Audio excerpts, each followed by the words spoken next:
People are really talking about actions and how we're already moving to attack climate change and bring about a reduction of emissions. So we're not waiting to make sure there's an agreement next year.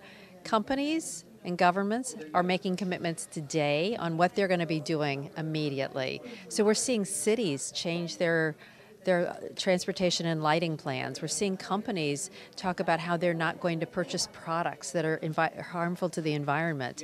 We're seeing governments say we're going to be doing things that will make a difference long term. It's not a choice between the planet and the economy. A better environment is also a better economy. So these are commitments that companies, by and large, are making in their own interest. Now the consumers themselves had a march, the climate march. Yes. Did that in any way come up in what was going on today? It's been talked about all day. 400,000 people.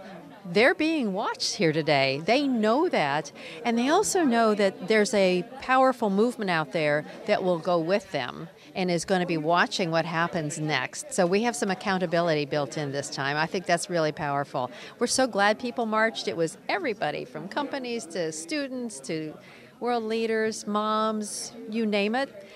This is a universal issue.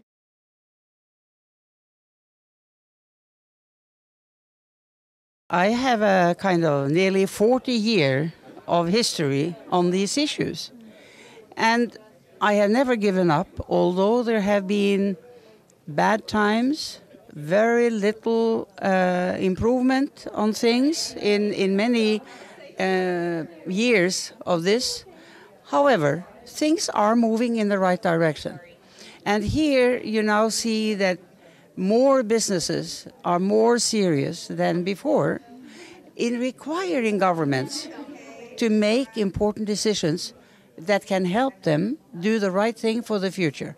So, for instance, requesting a carbon price so that they know what kinds of investments in the future will be livable and possible, and that they want to move forward with new technologies, low carbon technologies, but they don't have sufficient support from governments yet.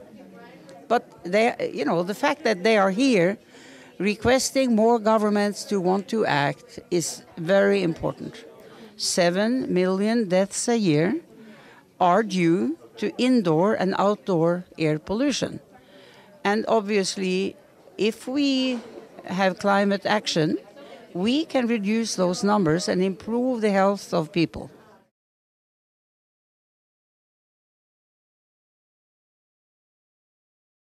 This whole summit that the Secretary General has called for is not part of the official negotiating process of the climate agreement. However, it is very, very helpful because it is blowing a lot of wind in the sails of the climate agreement. And so I am here to witness all of these fantastic announcements that are coming forward from all different sectors saying one thing: yes, we can address climate change. We've spoken about government, we've spoken about the private sector. Now the people. How are the people getting involved? Well, that was so exciting, right? Because this whole week started with the people. Started with 400,000 people in the streets in New York City, in addition to everyone who was out on the streets in so many other countries and cities around the world. So it was incredibly exciting. And for me personally, it was very moving because I was there with my 2 daughters and a niece who came up from Costa Rica overnight, especially to join me at the march. So it was very, very meaningful to be there with 3 young women, because honestly, it is about the next generation. So to see them there, really giving a very, very clear message that this is it. We have to stand up to the responsibility of our generation. It was beautiful. Beyond the march, a lot of people are saying it was just once off. People will forget. What is the next step? Well, unfortunately, people will not be able to forget. Honestly, I wish they could. But they will not be able to forget because we will be hit with more and more negative impacts of climate change. We will see more droughts. We will see more floods. We will see more higher cyclones. We will see the sea level rising. We will see so many things over the next few months and over the next 15 months. So there is no way that we're going to forget about this.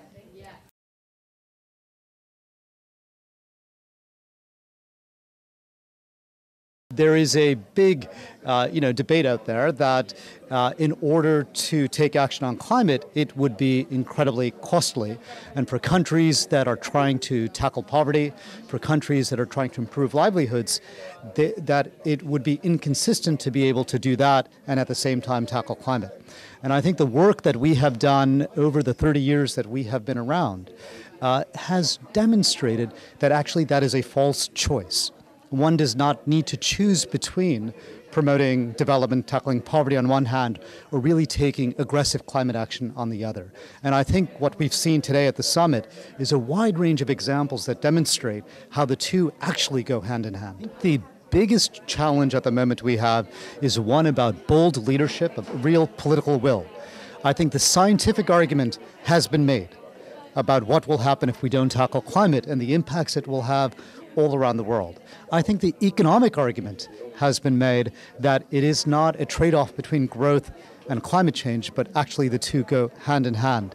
I think the security argument has been made, whether it's energy security, whether it's human security, that in a world of 3, 4, 5 degrees global warming, the impacts on security are profound. Women are big stakeholders in climate change solutions. It's one of the untold stories of climate change. And what we know is that women are the most negatively impacted by climate change and environmental degradation. And there's so many studies that demonstrate that, because women are collecting the food and the water for their families. Some of them don't have transportation, especially in developing countries, and some cultural norms. It ends up when disasters hit, women are the most impacted. But the other part that's so exciting is that they're key to solutions. So we're very excited about how can we lift up women's solutions and really demonstrate both at a grassroots level the solutions women have, both from the kind of farming that they're doing. As an example, 60 to 80% of all household food production in developing countries is done by women. So when we're talking about food security and food sovereignty, it's the women. And it's just amazing to see the energy of everyone, the positivity, because I think around this issue there's been a lot of, everyone knows about the catastrophes that are coming from and that exist from climate issues, and it's just wonderful to see that people are actually doing things about it. We need to take action now. The world is ready. Your constituents want you to take action. You will be a leader if you do. Thank you very much. I believe whether you are old or young, but not least if you are young and have a long future ahead of you, you should think about what you yourself are concerned about, what you could engage in with others, how you can commit, how you can be part of groups of people working together for improvement, for a better future.